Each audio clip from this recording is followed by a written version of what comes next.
Okay, so this is my recap of Kindred Season 1, Episode 6, Celeste.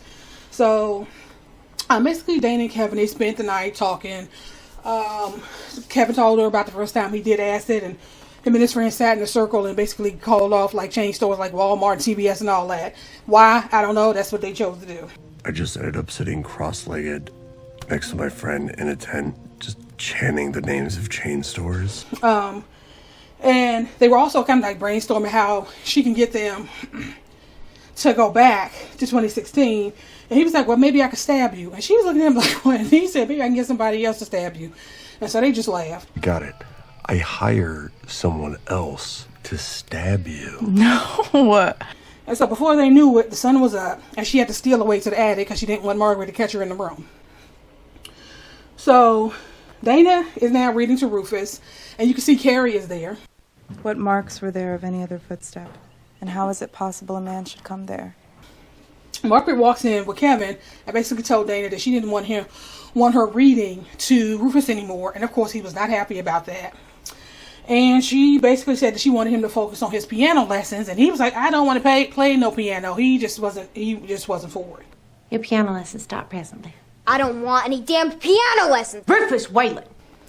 So, Tom, you see, while Rufus is in the middle of his piano lesson, Luke and Tom walk in. They go into his study, and Tom closes the door, and you see Dana. She's outside, and she can hear Tom going off about Winnie running away, and he basically threatened to unalive Luke if he didn't find Winnie, because as far as he's concerned, it was his watch, and she ran away on his watch, and so he's responsible. There is conspiracy, and if I find out that you had anything to do with this, I will slit your throat myself. So Celeste is kind of sitting around, she's reading something, and she could hear, not Celeste, Dana, and she's sitting around reading, and she could hear Captain Celeste, like, in some discomfort. So she go out to see, and Celeste is basically saying that, she's, I don't know how far along, maybe 7-8 months pregnant, and she basically saying her head has been killing her lately, and, all the work, and Dana at times forget where she is and the time period that she lives. And she basically was telling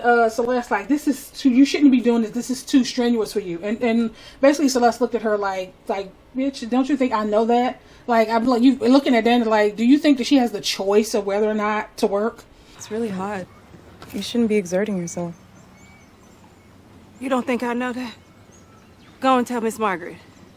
And she realized she stepped in because after Celeste told her, she kind of looked at her like, oh, okay, yeah.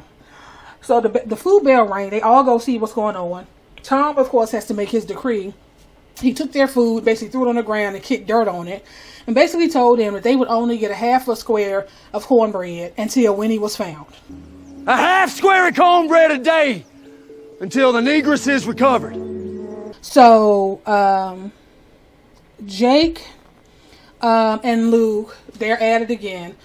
Jake obviously has an issue because of Luke's relationship with Tom. Luke is kind of elevated a little bit over Jake, not by much. And so one of the slaves, because they're weak from hunger, he was carrying wood and he fell, lost his balance. So Jake went over and kicked him and basically told him to get up. Luke went over and pushed Jake and told him to go and find something to do. And then Jake tells him, you're falling out of favor with Tom, and if I was you, I'd be a lot nicer to me. Get the hell out of here. I start watching the way you talk to me. Things going so south for you, you might just regret it. So he went off, and when Luke tried to help the slave up, he basically pushed him away, and basically said that they see Luke as the right hand of the devil, basically his relationship with Tom. Don't be touching me! That Jake right. He was the right hand of all that evil up in that house. So Dana is in the library, and Tom walks in, and he's like asking her why she was in there, and she basically said she was getting a book for Kevin, and he basically told her that she is not to be in that library or get any books ever.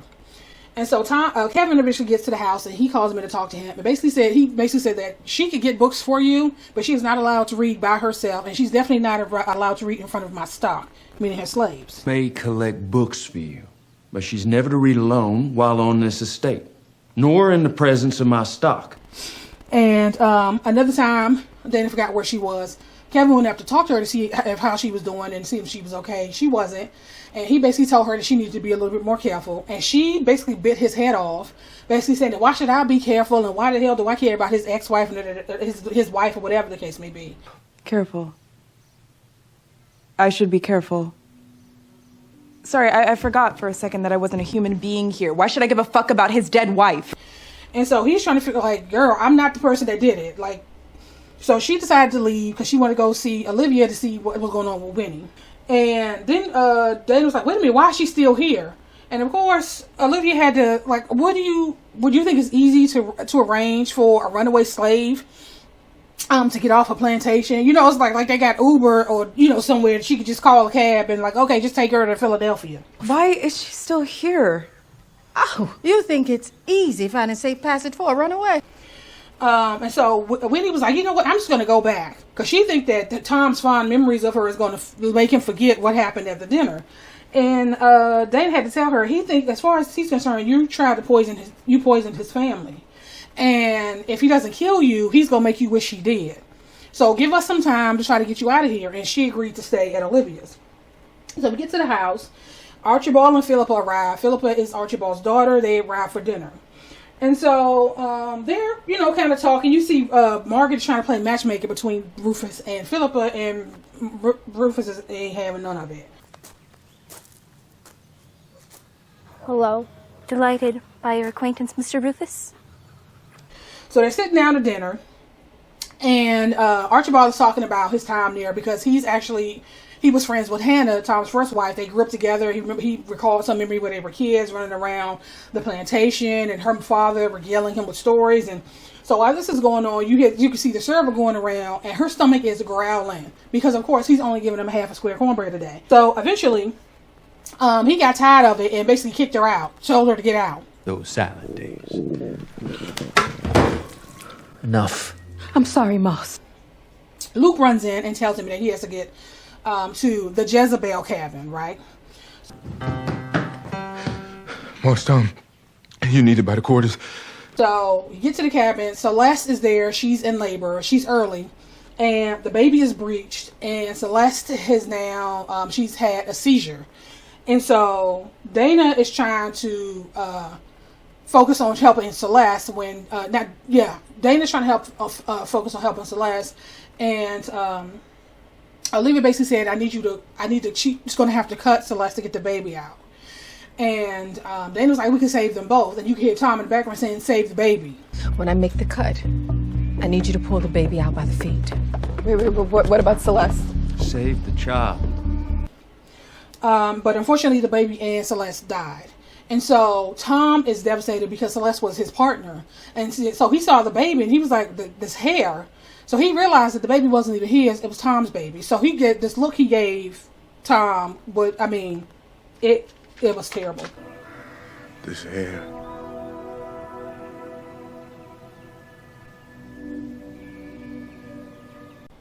And so later that night, Luke is burying Celeste and the baby. And Dana went to offer her condolences. And he basically saying that he messed up because he should have never shown how much Celeste meant to him. Because it's in Tom's nature to take from him. I should have been more gentle with what was between us, but I was proud of it. Tom saw that, so he took her. And he basically said that ever since they was kids, that Tom would never let him have anything to himself. Ever since we was boys, he never let me have something to myself. And so that was a sad scene. And so later on that night, Dana's back in the room with Kevin, and they're talking. And Margaret goes to his room in the wee hours of night. I don't know what for, but then she saw Dana there, and they knew that, oh, okay, this could eventually be a problem. Oh, Margaret.